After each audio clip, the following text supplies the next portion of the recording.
Hello everyone, welcome to my YouTube channel IGNOU student June. आज के इस वीडियो में मैं आपको salient features of new export import policy के बारे में बताने जा रही हूँ। तो वीडियो को बिना स्किप किए पूरे एंड तक देखें।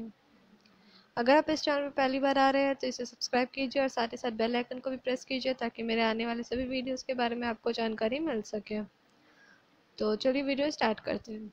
तो ये है IBO 4 के unit 1 export import trade regulatory framework का topic, salient features of new EXIM policy.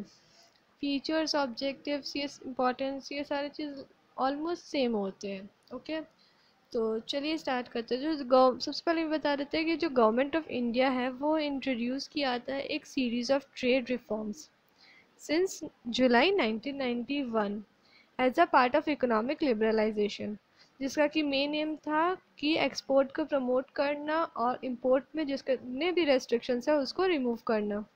तो चलिए silent features of new Exim policy के बारे में मैं आपको बताना शुरू करती हूँ। तो सबसे पहला है increase in number of export item. तो गवर्नमेंट जो है वो आइडेंटिफाई किया था बहुत सारे नए प्रोडक्ट एक्सपोर्ट्स के लिए, जिसमें कि फ़िश एंड फिश प्रोडक्ट्स आते हैं, मतलब फ़िश से रिलेटेड जितने भी चीज़ें बनती हैं वो सारे आते हैं। एग्रीकल्चरल प्रोडक्ट्स आते हैं, मेरीन प्रोडक्ट्स एक्सेट्रा, ये सारे चीज़ें आते हैं। और ये प्रोडक्ट जो है वो बहुत मतलब लाइट इंपोर्ट होता है, और उससे क्या होता है कि प्रेशर ज़्यादा होता है फॉरेन एक्सचेंज का, वो जो है वो रिलीव्ड हो जाता है। नेक्स्ट पॉइंट है स्पेशल इकोनॉमिक जोन। तो जो एक्सपोर्ट को प्रमोशन करने के लिए स्पेशल इकोनॉमिक जोन को इस्टेब्लिश किया गया है। स्पेशल इकोनॉमिक जोन यानी कि SEZ का जो यूनिट होता है वो डीम्ड है फॉरेन टेरिटरी के लिए।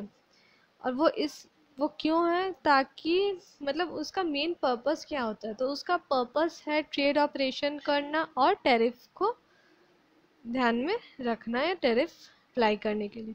तो जो मेन ऑब्जेक्टिव होता है SEZ यूनिट का वो होता है कि वो प्रोवाइड कर सके कॉन्जेनियल एटमॉस्फेयर एक्सपोर्ट के लिए।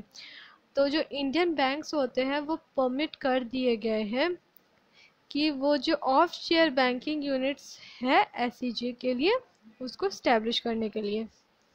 तो वो जो यूनिट है वो क्या करेगा, अट्रैक्ट करेगा FDI को, और वो कैश रेवेन्यू रेशियो यानी कि CRR से फ्री होगा, और साथ ही साथ स्टैट्यूटरी लिक्विडिटी रेशियो से भी फ्री होगा यानी कि SLR से भी फ्री होगा। नेक्स्ट है role of public sector agencies. तो कुछ एक्सपोर्ट ऐसे होते हैं जो कि पब्लिक सेक्टर एजेंसीज द्वारा कंट्रोल किए जाते हैं, जैसे कि स्टेट ट्रेडिंग कॉरपोरेशन यानी कि STC, mineral and metal trading corporation MMTC। तो ये सारे जो है वो पब्लिक सेक्टर एजेंसीज द्वारा कंट्रोल किए जाते हैं। तो अब क्या हो गया कि इन लोगों को बोला गया है कि वो compete कर सकें अदर एक्सपोर्टर्स के साथ। तो जो फॉरेनर्स होता है उसको परमिट किया गया है कि वो सेटअप करे ट्रेडिंग हाउसेस एक्सपोर्ट पर्पस के लिए, जिससे एक्सपोर्ट इंक्रीज होगा। अब नेक्स्ट है रेस्ट्रिक्शन फ्री एक्सपोर्ट पॉलिसी। तो जितने भी रेस्ट्रिक्शंस थे एक्सपोर्ट के उसको रिड्यूस किया गया है, बहुत हद तक रिड्यूस किया गया है नया पॉलिसी के अंतर्गत। तो जो एक्सपोर्ट का जो रेस्ट्रिक्शंस है उसको इम्पोज किया गया है कुछ फ्यू सेंसिटिव कमोडिटीज़ के लिए, मतलब ये ध्यान में रखते हुए कि उसका डोमेस्टिक डिमांड कितना है, उसका सप्लाई फैक्टर्स कितना है, ये सबको ध्यान में रखते हुए कुछ कमोडिटीज़ का जो रेस्ट्रिक्शंस है उसको रखा गया है। तो वैसा कोई ज़्यादा है नहीं। तो एक्सपोर्ट ड्यूटी जो है अब क्या होता है, उसको रेवेन्यू का सोर्स जनरेट करने के हिसाब से कंसिडर नहीं किया जाता है, बल्कि ये जो है वो कॉम्पिटिटिवनेस जो है डोमेस्टिक एक्सपोर्टर का इंटरनेशनल मार्केट में उसको इंक्रीज़ करने के लिए हुआ है। नेक्स्ट है liberalisation of export oriented import. तो जो इंपोर्ट लाइसेंसेज है जो कि रिमूव कर दिए गए हैं बहुत सारे आइटम्स से, तो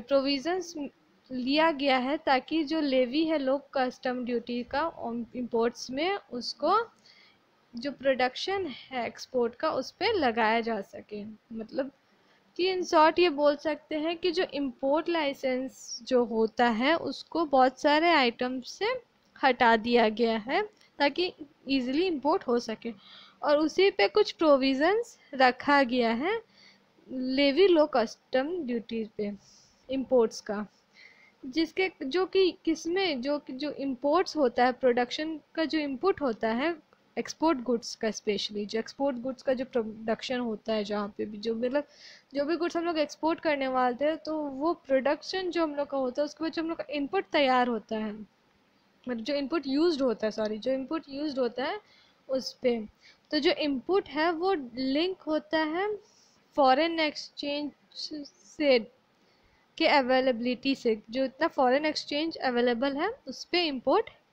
डायरेक्टली लिंक करता है जो कि एक्सपोर्ट से जनरेट होता है। मतलब हम लोग एक्सपोर्ट करेंगे कोई सामान तब हम लोग के पास जो फॉरेन एक्सचेंज है वो जाहिर सी बात है जनरेट होगा, फॉरेन करेंसी में पेमेंट आएगा तो फॉरेन एक्सचेंज जनरेट होता ही है। कन्वर्टेबिलिटी ऑफ रुपी, तो अब इस पॉइंट में बताते हैं क्या होता है। तो इससे क्या होता है कि एक्सपोर्ट इंक्रीज़ करने के लिए जो रुपी है उसको जो पार्शियली कन्वर्टेबल किया गया था करंट अकाउंट में। तो 1994-95 में जो बजट आया था उसके तहत क्या हुआ था कि रुपी को पूरी तरह से कन्वर्टेबल करा दिया गया था, उससे पहले वो पार्शियली कन्वर्टेबल था। लास्ट पॉइंट है डिवैल्यूएशन ऑफ रुपी। तो जनरली बोला जाए तो डिवैल्यूएशन ऑफ रुपी का मतलब होता है कि रुपी का वैल्यू फॉरेन करेंसी के कंपैरिजन में कम होना। तो डिवैल्यूएशन से क्या होता है कि डोमेस्टिक गुड्स जो है वो फॉरेन मार्केट में चीपर हो जाते हैं, उसका दाम कम हो जाता है। तो जो बैलेंस ऑफ पेमेंट होता है उसको कवर कर, उसका डिफ़िकल्टीज को कवर करने के लिए गवर्नमेंट ऑफ इंडिया ने क्या किया है, वो डिक्लेयर कर दिया रुपी का वैल्यू 23% जून 1991 में, जिसके कारण क्या होता है कि एक्सपोर्ट्स इंकरेज होता है। अब तो खैर इसका वैल्यू और बढ़ गया है, पर इससे क्या होता है एक तरह से एक्सपोर्ट में अगर हम लोग का इंडियन करेंसी का दाम अगर कम हो, प्राइस वैल्यू कम हो, तो क्या होता है कि हम लोग जो फॉरेन में उसे बेचेंगे तो उसका हम लोगों को प्राइस कम मिलेगा।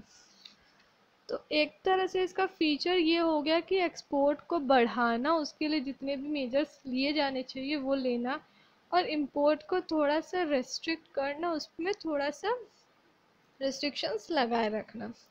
तो आई होप आपको सारे फीचर्स क्लियर हो गए होंगे। अगर आपको वीडियो अच्छा लगे तो इसे लाइक कीजिए और अपने फ्रेंड्स के साथ भी शेयर कीजिए ताकि उन्हें भी इस टॉपिक के बारे में जानकारी मिल सके। Thank you.